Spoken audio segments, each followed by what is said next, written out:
Assalamualaikum warahmatullahi wabarakatuh. Waalaikumsalam warahmatullahi wabarakatuh. Innal hamdalillah nahmaduhu wa nasta'inuhu wa nastaghfiruh wa na'udzu billahi min shururi anfusina wa min sayyiati a'malina. Man yahdihillahu fala mudilla lahu wa man yudlil fala hadiya lahu.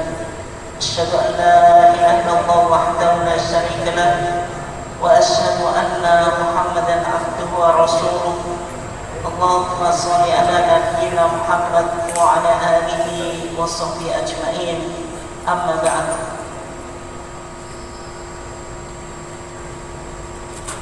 Bapak-bapak dan saudara-saudara sekalian yang dimuliakan Allah, alhamdulillah pada kesempatan ini kita masih diberikan Allah Subhanahu wa taala nikmat yang berupa kesehatan, sehingga pada kesempatan ini kita masih bisa menghadiri dan mengikuti kajian rutin ketakjian kita di Masjid At-Taqwa Sukoharjo, dan selawat serta salam semoga tetap terlimpahkan kepada Nabiullah Muhammad sallallahu alaihi wasallam.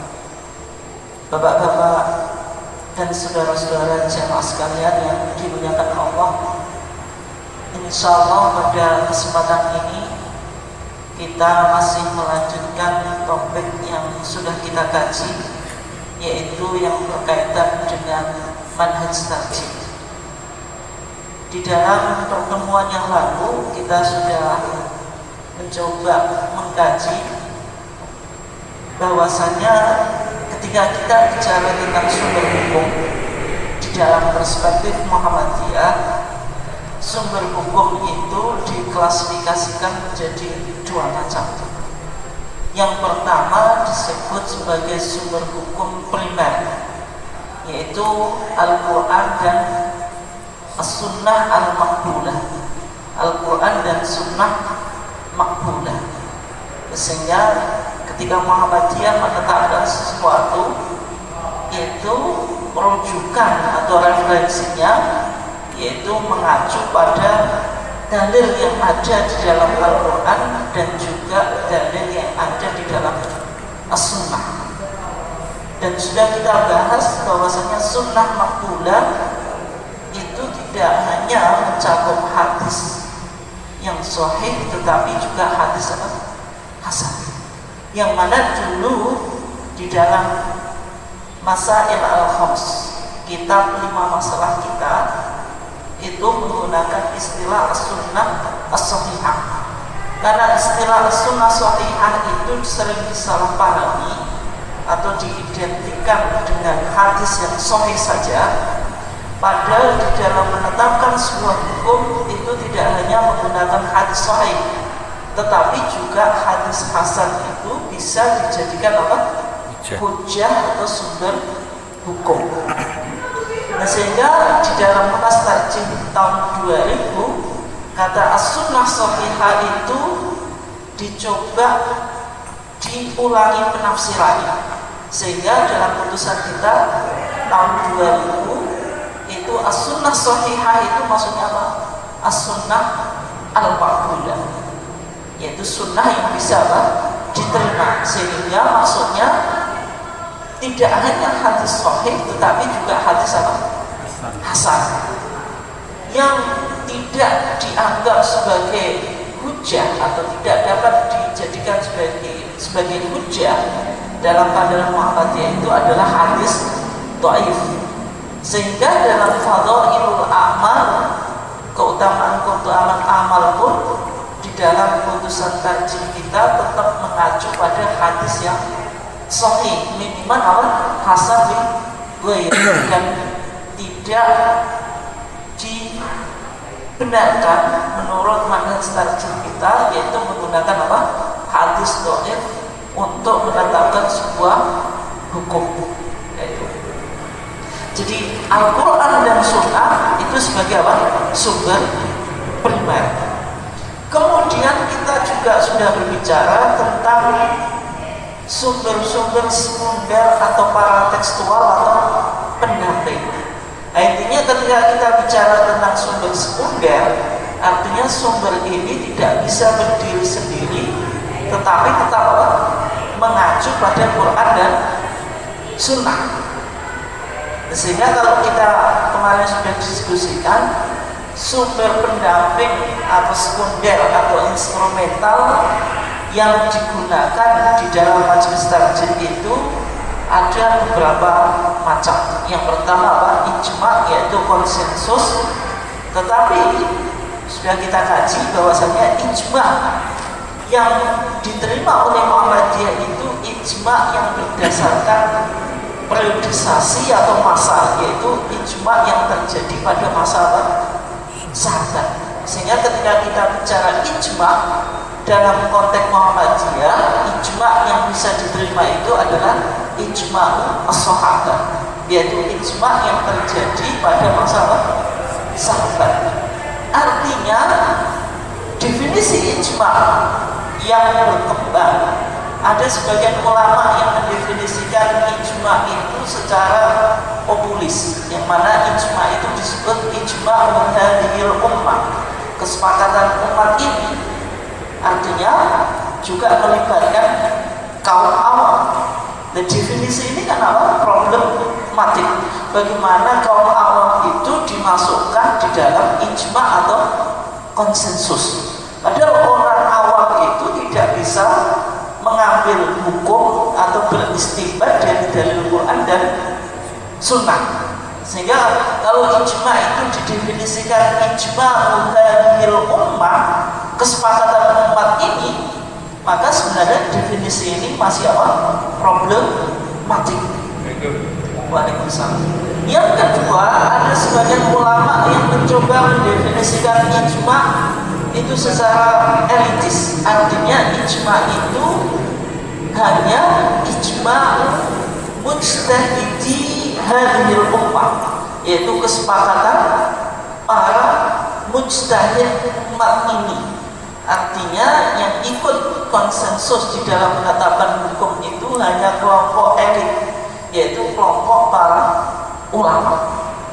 Dan ini yang umum dipakai di dalam definisi-definisi ijma. Tetapi kembali pada pemahaman kita awal, dari dua definisi ijma ini sebenarnya Muhammadiyah tidak menggunakannya, tetapi Muhammadiyah lebih apa? Cenderung kepada ijma yang terjadi pada masa sahabat. Sehingga ketika ada ijma itu harus di cross check dulu dalam pandangan Muhammadiyah. Ijma ini terjadi di masa kapan?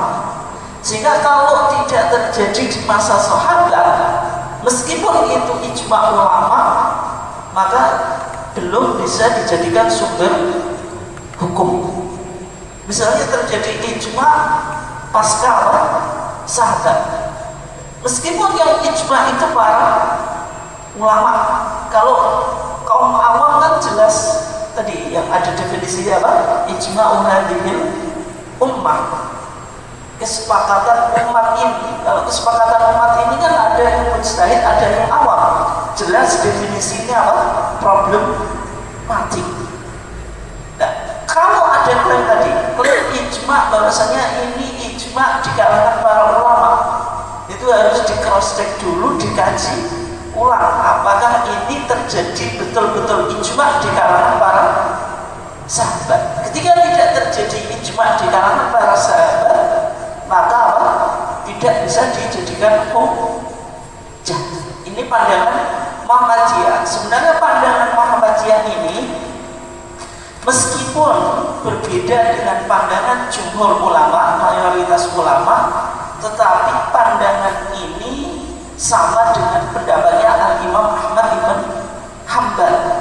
Ketika terjadi banyak klaim ijma dalam masa Al-Imam Ahmad ibn Hanbal, maka Al-Imam Ahmad ibn Hanbal bilang, man idda'a wujudal ijma' fa huwa kadhibun.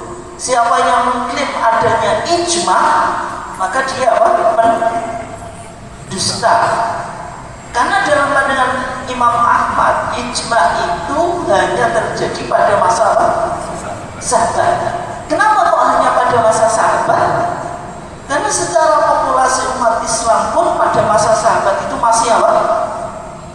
Masih sedikit. Sehingga terjadinya ijma itu sangat apa? Sangat mungkin. Karena ijma itu kan kesepakatan. Kesepakatan itu harus melibatkan semua pihak.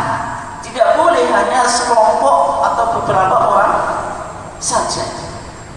Yang kedua, sahabat itu adalah orang yang paling dekat dengan Nabi. Khairul quruni qarni tsumma alladhi yalunahum tsumma alladhi yalunahum. Sebaik-baik masa itu adalah masa kata Nabi. Kemudian masa setelahku, yaitu masa siapa? Sahabat. Artinya sahabat ini orang yang paling paham dengan apa yang dilakukan oleh Nabi. Mereka itu adalah apa? Pewaris ilmu Nabi. Sehingga semua sahabat itu pasti memiliki pemahaman yang benar di dalam masalah agama. Artinya ketika ijma itu yang diterima hanya pada masa sahabat, memang secara fakta orang yang paling mengetahui tentang Nabi yaitu para sahabat. Yang kedua, secara populasi umat Islam pun, yang mana ijma itu kalau kita katakan sebagai kesepakatan, maka sangat mungkin terjadi yaitu pada masa sahabat, yang mana ketika itu belum banyak melakukan diaspora atau hidup di beberapa tempat. Itu tentang ijma. Kemudian juga tentang qiyas. Muhammadiyah itu juga menerima apa? Qiyas. Hanya saja qiyas itu tidak digunakan di dalam masalah apa? Ibadah, dalam pandangan apa? Muhammadiyah. Sehingga Muhammadiyah pun itu menerima qiyas. Hanya saja aplikasi qiyas mungkin beda antara Muhammadiyah dengan yang lainnya. Dan kita sudah lihat beberapa contoh yang kemarin, yaitu tentang penggunaan apa? Qiyas. Kemudian berikutnya ada yang disebut sebagai al-istihsan. Al-istihsan kemarin kita sudah bahas dan kita lihat beberapa contohnya. Istihsan itu adalah kebijakan menyimpang dari aturan asal atau pendapat yang umum, karena ada sebuah maslahat. Kemarin kita sudah lihat tentang kasus penjualan benda wakaf atau harta wakaf itu diperbolehkan. Ketika menjual benda wakaf itu karena untuk maslahat, misalnya dibelikan yang lebih baru, padahal hukum asal wakaf itu la yubah, tidak dijual belikan, wala yuhab, dan tidak dihibahkan, wala yuros, dan tidak diwariskan. Tapi ketika benda wakaf itu sudah tidak layak pakai, kemudian dijual, uangnya dibelikan benda yang lebih baru yang bisa dipakai, ini berarti ada masalah. Masalah yang ingin dicapai apa? Istidamatan lil waqfi, untuk menjaga benda yang wakaf itu supaya masih layak pakai dan utuh. Itu juga bisa dilakukan. Ini kita sudah coba lihat kemarin contohnya. Ini yang namanya al-istihsan. Kemudian berikutnya ada yang disebut sebagai saddu adzari'ah. Saddu itu menutup, adzari'ah itu jalan. Artinya sesuatu yang mubah ketika berpotensi mengarah kepada kemadharatan atau kemaksiatan bisa diharamkan. Ini beberapa contoh kita juga sudah lihat kemarin. Misalnya di masa pandemi ini, salah satu atau beberapa fatwa yang dikeluarkan oleh Muhammadiyah itu tentang apa kemarin? Tentang sebaiknya sholat itu di rumah, tidak melakukan sholat di masjid atau di tempat publik pada saat pandemi ketika itu. Padahal kan afdhalus sholatil mar'i sholatul jama'ati afdalu min sholatil fardhi bisab'in wa ishrina darajat. Ini kan menunjukkan apa? Sholat jamaah itu lebih baik daripada sholat sendirian. Tetapi ketika COVID itu belum bisa dideteksi bagaimana penyebaran COVID itu, yang intinya bahwasanya COVID ini adalah pandemi global ketika itu. Akhirnya Majelis Tarjih mengeluarkan himbauan supaya warga Muhammadiyah sholat di rumah.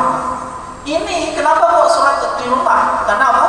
Satu, ad-dhari'ah, yaitu tindakan apa? Preventif. Tetapi ketika kondisi sekarang sudah kita bisa melihat dan memetakan penyebaran COVID, maka diperbolehkan sholat di tempat publik atau di masjid, tetapi dalam beberapa hal, ya misalnya melakukan social distancing itu masih diperbolehkan. Itu berbeda antara satu daerah dengan yang lainnya. Tetapi kalau social distancing itu juga sebenarnya satu adariah. Ya meskipun apa? Nabi senantiasa memerintahkan para sahabat untuk apa? Untuk merapatkan atau meluruskan shaf. Sawu sufufakum fa inna tasfiyatas sufufi min iqamatis shalah atau min tamamis shalah. Ini dalam kondisi normal. Tapi ketika misalnya wabah COVID-19 ini masih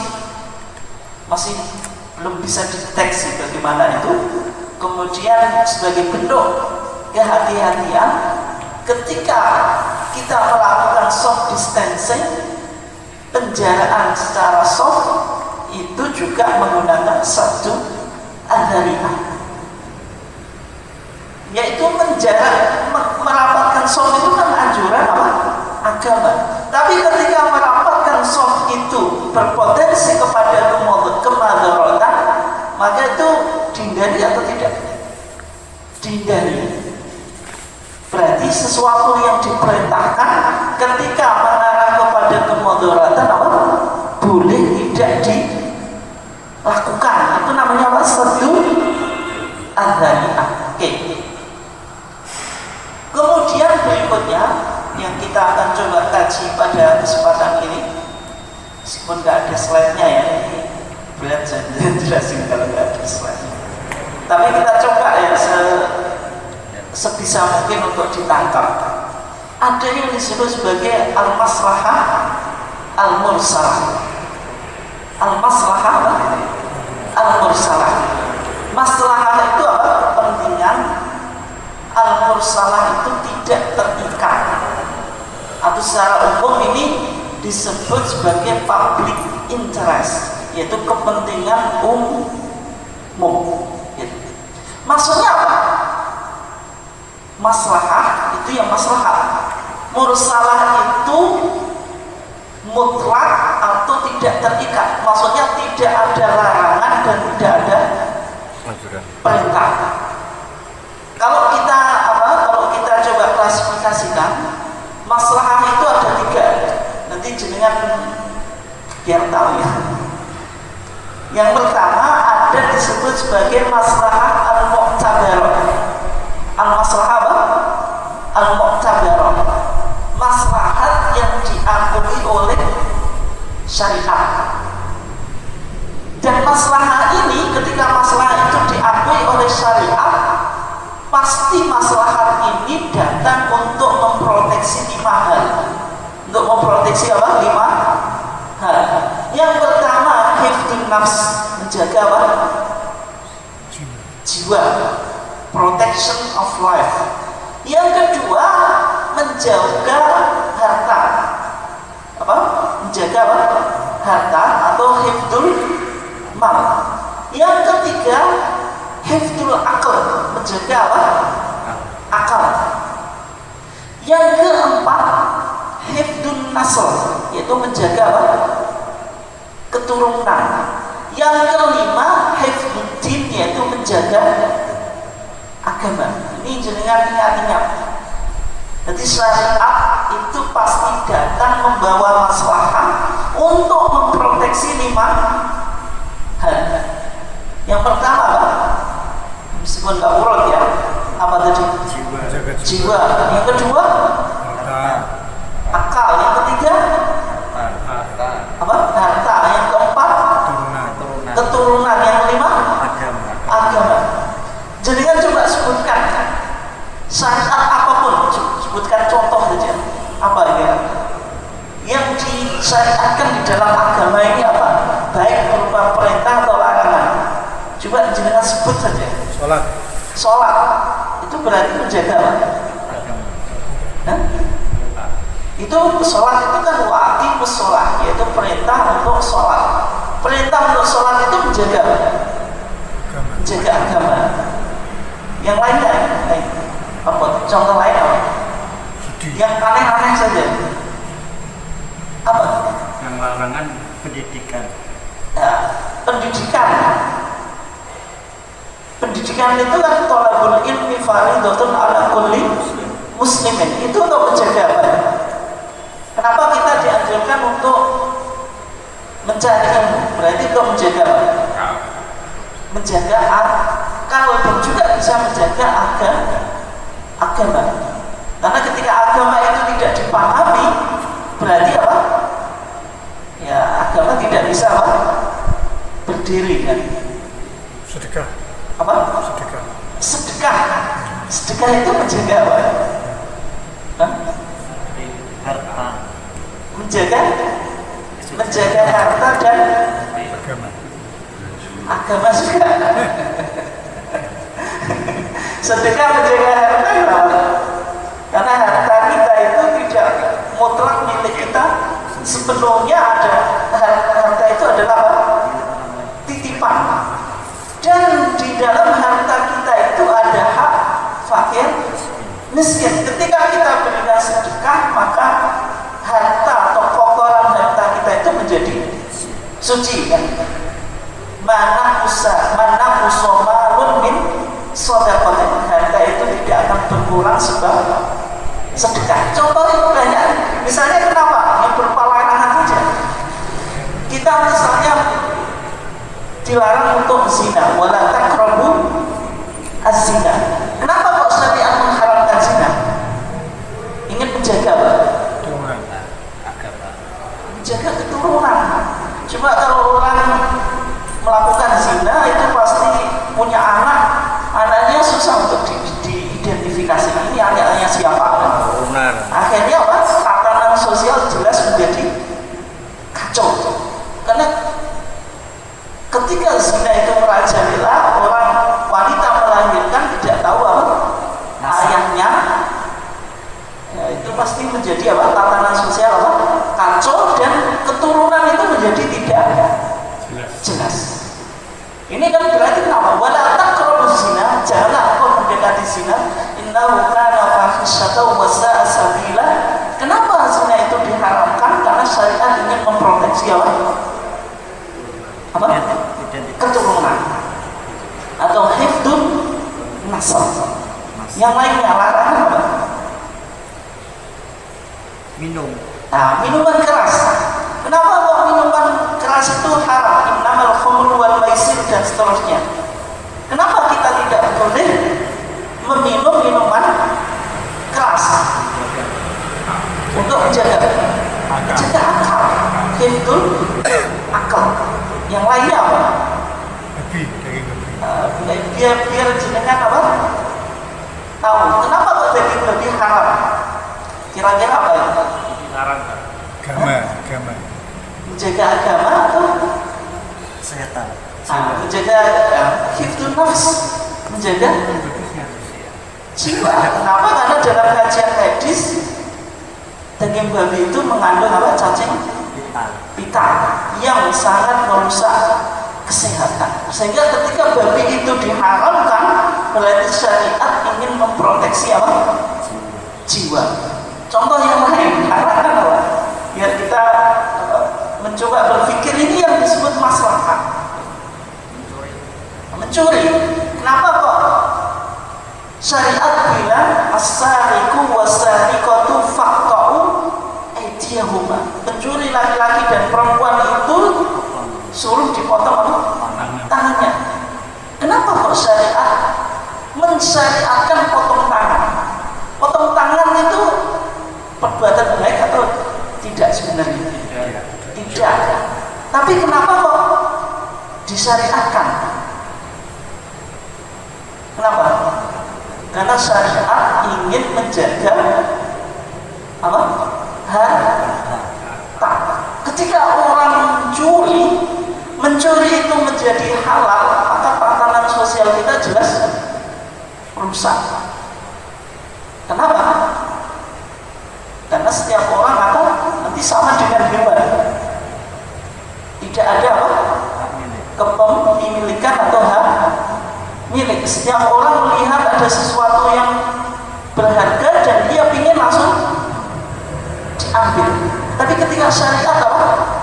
Mengatakan bahwasanya di dalam pencurian itu ada apa? Hukuman yang berat. Berarti apa? Syariat ingin menjaga apa? Kepemilikan atau untuk menjaga harta. Contoh lain, membunuh orang lain itu boleh atau tidak? Tidak. Kenapa kok dilarang? Al-Quran bilang apa? Walakum fil qisasi hayatun ya ulil albab la'allakum apa? Ta'qilun. Walakum, dan bagimu fil qisasi, di dalam kisos. Kisos itu orang membunuh orang lain dibalas dibunuh. Hayatun, ada kehidupan. Ya ulil albab, wahai orang-orang yang memiliki akal, la'allakum ta'qilun, supaya kamu apa? Memikirkan. Kalau jenengan kok Al-Quran bilang kisos itu justru ada kehidupan. Orang membunuh dibalas dibunuh. Ini kehidupan atau mematikan? Mematikan. Tapi kenapa Al-Quran bilang ada hayatun, ada kehidupan? Tadi ya ulil albab la'allakum ta'qilun, supaya kita memikirkan. Yang namanya orang membunuh dibalas dibunuh itu ada kematian, bukan ada kehidupan. Tapi kenapa Al-Quran membawa logika baru? Bahwasanya hukum kisos itu tidak, hikmahnya itu tidak apa? Sedangkal apa yang kita pikirkan. Ada sebuah maslahat yang cukup besar yang ingin direalisasikan oleh syariat. Apa itu? Apa itu? Hifdzun nafs, menjaga jiwa. Ketika dijelaskan walakum fil qisas, dan bagimu di dalam qisas itu ada kehidupan. Artinya apa? Agar orang tidak semudah itu membunuh. Itu ketemu. Agar ketika kita mau membunuh orang itu berpikir. Ketika kita membunuh orang dibalas mati, kita jadi membunuh orang atau tidak? Tidak. Dengan kita tidak jadi membunuh orang, ada kehidupan atau tidak? Menjaga kehidupan. Berarti kalau kita mau hidup, jangan membunuh orang lain. Ketika kita semuanya sadar, ketika membunuh orang lain bakal mendapatkan balasan di kisos, maka orang itu tidak mudah untuk membunuh orang lain. Itu yang dikatakan Al-Quran apa? Walakum fil qisasi apa? Hayatun ya ulil albab la'allakum apa? Ta'qilun. Ini semuanya disebut apa? Al-maslahah al-mu'tabarah. Maslahah yang diakui oleh syariat yang kembali kepada proteksi 5 hal. Apa tadi? Menjaga jiwa, akal, harta, keturunan, agama. Dengan bolak-balik nggak apa-apa. Yang penting apa? Untuk setiap syariat yang ada di dalam Al-Quran dan Sunnah itu pasti untuk merealisasikan 5 hal. Oke. Itu yang disebut apa? Maslahah mu'tabarah, maslahah yang diakui secara otoritatif oleh syariat, yaitu ada dalil yang menyuruh atau melarang. Yang kedua, disebut sebagai al-maslahah al-mulghat atau maslahah al-mulghat atau maslahah ghairu mu'tabar. Ada kemaslahatan tetapi tidak didukung oleh syariat karena kemaslahatan ini apa? Kontradiksi dengan dalil Quran dan Sunnah. Misalnya konteks modern sekarang ada gerakan feminisme. Gerakan feminisme itu apa? Gerakan yang ingin menyuarakan suara wanita dari kelompok feminim. Terutama misalnya dalam pembagian harta waris. Ketika konteks modern itu yang bekerja itu hanya laki-laki atau tidak? Tidak. Di satu rumah tangga itu laki-laki perempuan bisa jadi keduanya sama-sama apa? Kerja. Dan bisa jadi secara pemasukan wanita itu lebih tinggi daripada laki-laki. Kemudian muncul tadi suara wanita tadi. Ya, kalau sekarang wanita itu bekerja, laki-laki bekerja, sehingga pembagian warisan itu disamakan. Sehingga warisan laki-laki dengan perempuan sama. Yang kedua, laki-laki itu lahir dari siapa? Dari orang tuanya. Perempuan lahir dari mana? Dari orang tuanya. Sama-sama anak kok dibedakan. Ini secara logika modern itu masuk akal atau tidak? Masuk akal atau tidak? Masuk akal. Untuk maslahat atau tidak? Untuk maslahat atau tidak? Sama-sama kerja. Nggak, konteks secara akal itu untuk maslahat atau tidak? Maslahat. Tetapi apakah kemaslahatan ini diakui oleh syariat? Tidak, karena Al-Quran bilang apa? Yusikumullahu fi auladikum lidzakari apa? Mithlu hadzil unthayain. Bahwasanya warisan laki-laki dan perempuan itu tidak sama. Berarti ketika ada suara dari meskipun suara equality, persamaan tadi antara laki-laki dan perempuan dalam hal waris, tetapi karena ini kontradiksi dengan ayat Al-Quran, masalah semacam ini bisa dipertimbangkan atau tidak? Jawabannya tidak. Berarti masalah ini digugurkan oleh syariat. Bisa dipahami ya? Yang satu, kalau masalah muktabar tadi didukung oleh teks itu maksudnya dari Al-Quran dan Sunnah. Yang masalah kedua itu apa? Tidak didukung oleh teks. Misalnya kalau jenengan daripada perzinaan itu di mana-mana, ini guyonan, di bawah pohon saja terjadi perzinaan. Bagaimana kalau kita lokalisasi? Biar perzinaan itu tidak jadi sampah masyarakat. Kalau ingin melakukan zina ya di tempat lokalisasi, ya di tempat tertentu. Ini untuk masalah atau tidak? Untuk masalah. Masalahnya apa? Supaya tidak ada sampah masyarakat dan juga jujukannya mudah. Oke, secara akal ini benar nggak? Masuk akal nggak? Masuk akal. Tetapi secara syariat bagaimana? Wala taqrabuz zina innahu kana fahisyatan wa sa'a sabila. Berarti berdasarkan syariat yang namanya zina, baik di tempatnya itu dilokalisasi atau tidak, hukumnya tetap haram dan tidak boleh. Misalnya ada orang yang mengatakan, kalau saya zina di semua tempat itu yang tidak baik secara etika masyarakat. Tapi kalau saya pergi ke lokalisasi tidak mengganggu orang lain, sama-sama suka dan saya juga menyenangkan wanita, itu nggak apa-apa, berarti halal. Ini kan secara logika kan masuk akal.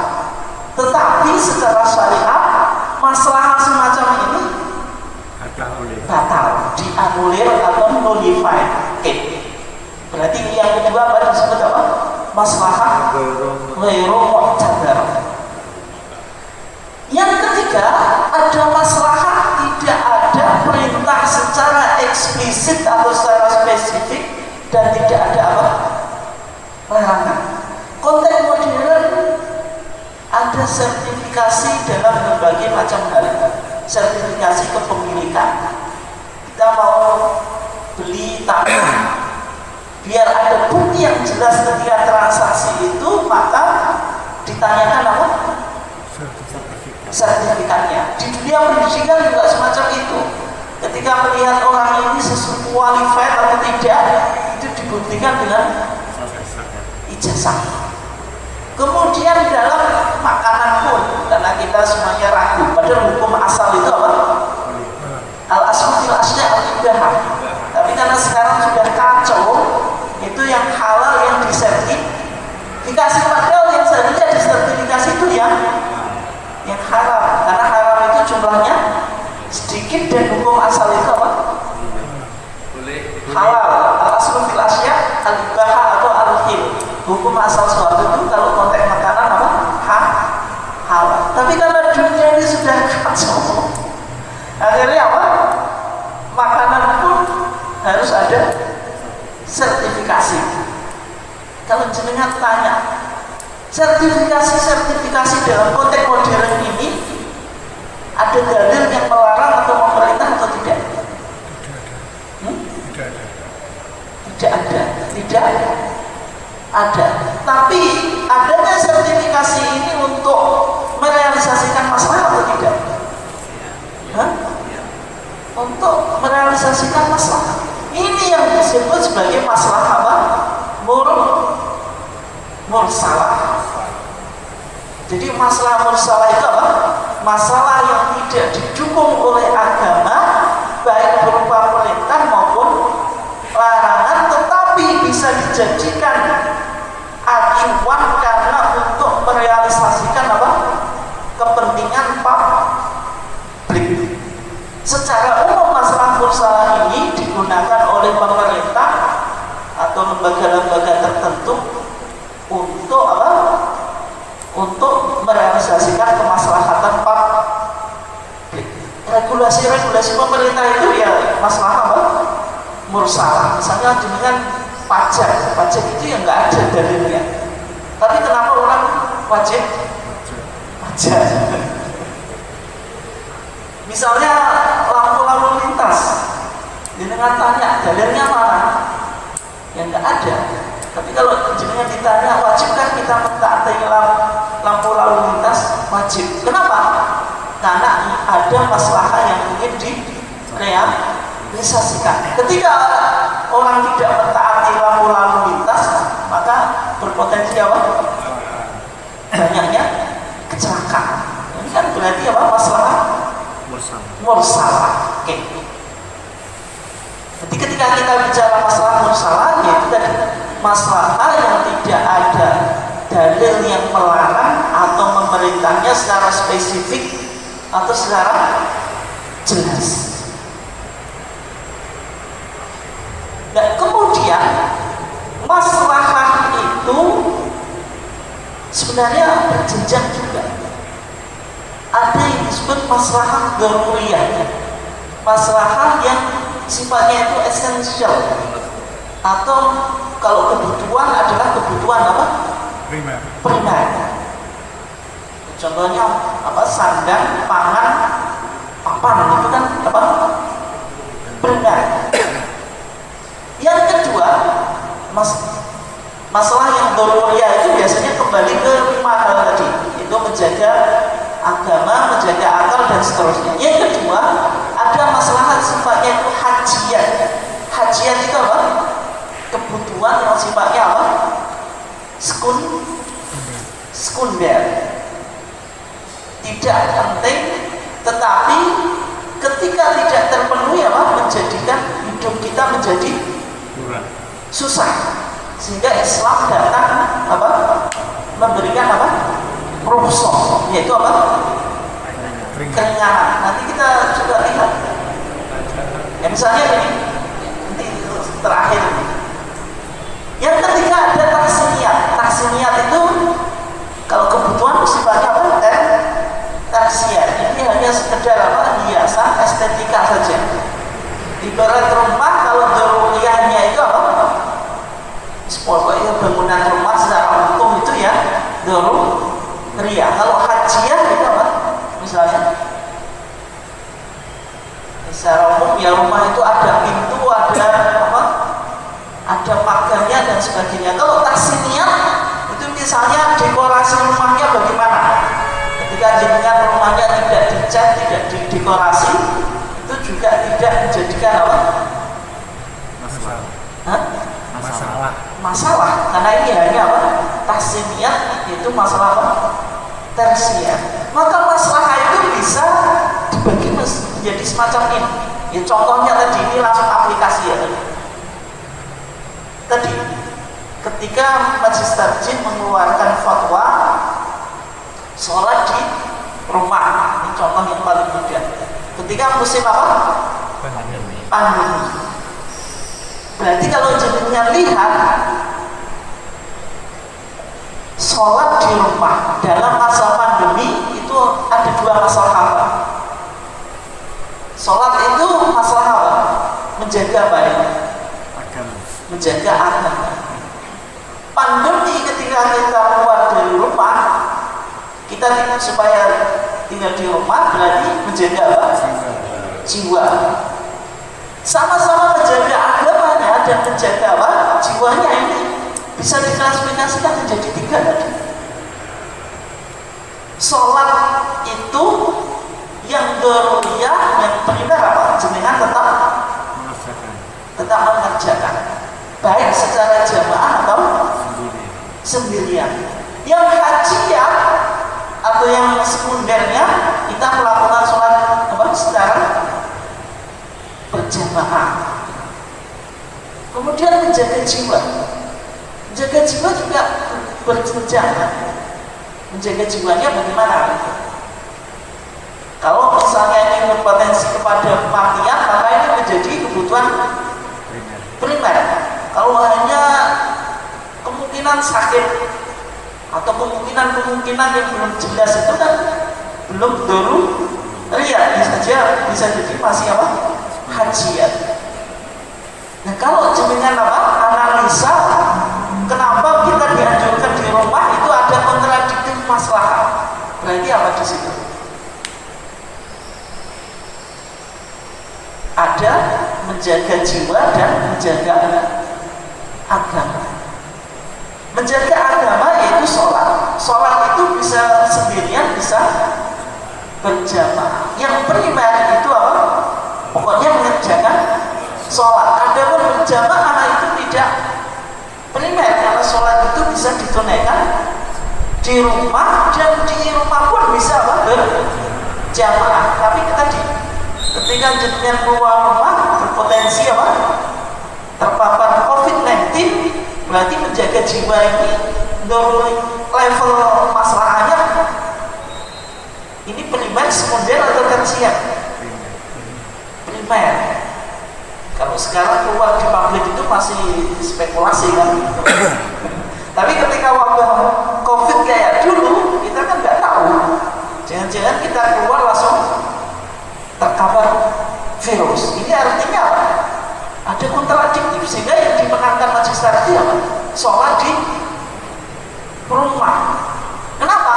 Karena tadi menjaga agama masih bisa dengan sholat sendirian meskipun tidak berjamaah. Tapi ketika kita sholat di masjid terkapar COVID, berarti kan masalah hifdzun nafs yang paling tinggi yang sifatnya daruriyah menjadi hilang. Itu caranya ya, cara berpikirnya semacam itu.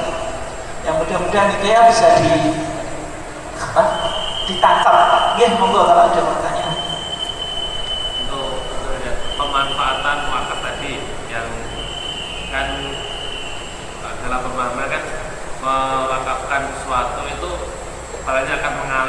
sampai kapanpun. Nah kalau contohnya kita membangun masjidnya sudah dianjurkan, apakah itu kita sampai dibuat sholat sampai kapanpun, apakah itu hilang apa tidak? Karena yang kan sudah ganti orang lagi.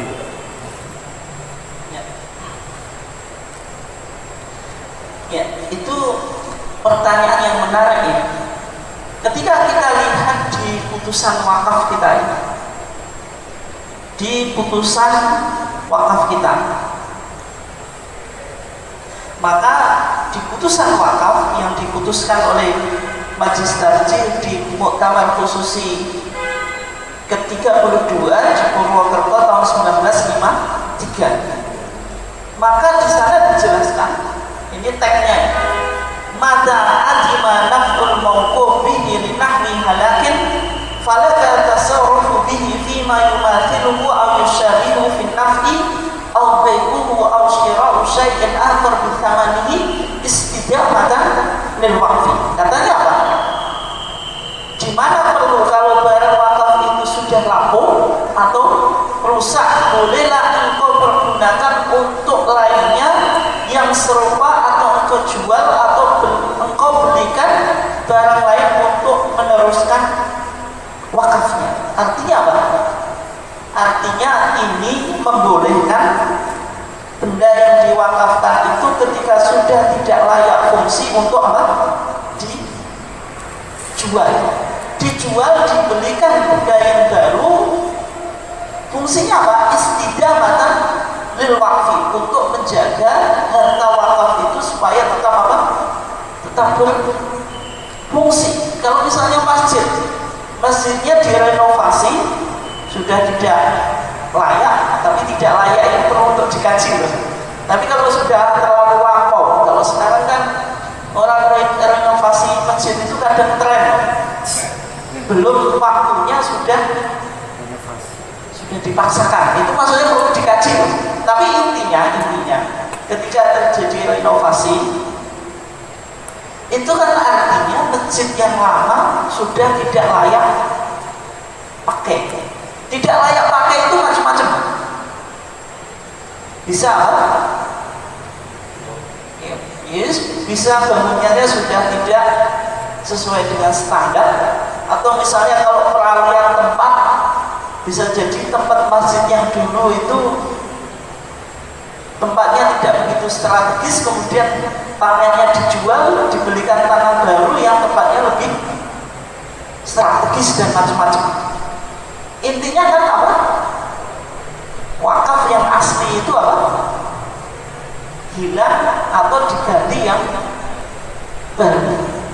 Tapi yang ditekankan oleh Majelis Tarjih itu bahwasanya benda wakaf itu fungsinya tidak hilang, meskipun pokoknya itu bisa apa?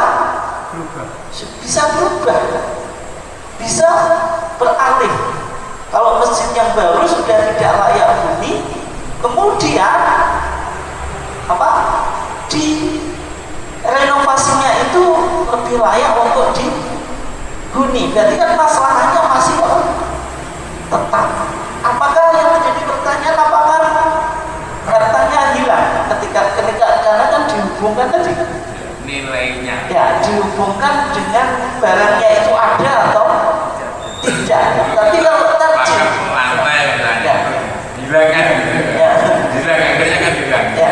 Tapi kalau tarjih dilihat pada nilai dan substansi barang tersebut, meskipun wujudnya sudah apa? Sudah tidak ada. Artinya ketika renovasi itu kan yang dulu itu kan masih dimanfaatkan, Mbak. Nah, masih apa? Dimanfaatkan, entah itu dijual atau diapapun lah. Tapi bagaimana prakteknya ketika lantai itu sudah terus langsung diganti lantai yang baru? Ya bagaimana? Ya kalau jenengan berpikirnya secara fisik ya mungkin sudah tidak kelihatan. Tapi kalau jenengan nilai bahwasanya adanya keramik sekarang itu tidak lepas dari keramik yang dulu, itu nanti apa? Berpikirnya bisa berubah. Tapi intinya kan kelayakan untuk pakai bukan tetapnya benda Ada. tersebut. Mungkin dalam kita kan ya terfokusnya benda itu. Ya, makanya kan Berpikir yang kedua. Iya. berpikirnya yang kedua. Betul. Yang ditekankan bukan pada substansi atau nilainya. Dan yang menariknya 1953 nanti ada kajian khusus ya. Itu Majelis Tarjih sudah berpikir tentang wakaf tunai yang dikembangkan oleh pemerintah. Ini pada tahun berapa? 1953 itu sudah ada. Sekarang wakaf tunai berupa uang itu kan, ini kan programnya pemerintah kan?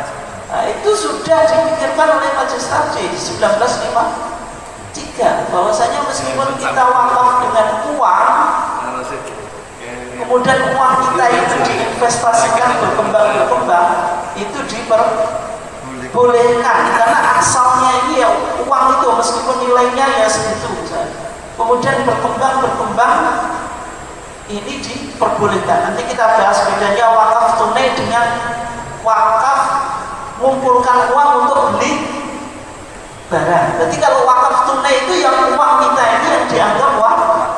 Kalau jenengan kan secara umum kan cari donatur, kumpulan uang untuk beli tanah misalnya.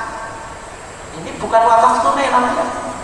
Uang itu difungsikan untuk beli sesuatu, tapi benda yang dibeli itu yang disebut wakaf. Tapi kalau wakaf tunai, ya kita kasih uang misalnya 1.000 ya, ini yang dianggap wakaf. Itu ada, nanti kita bisa suatu saat ngaji secara khusus bagaimana logikanya.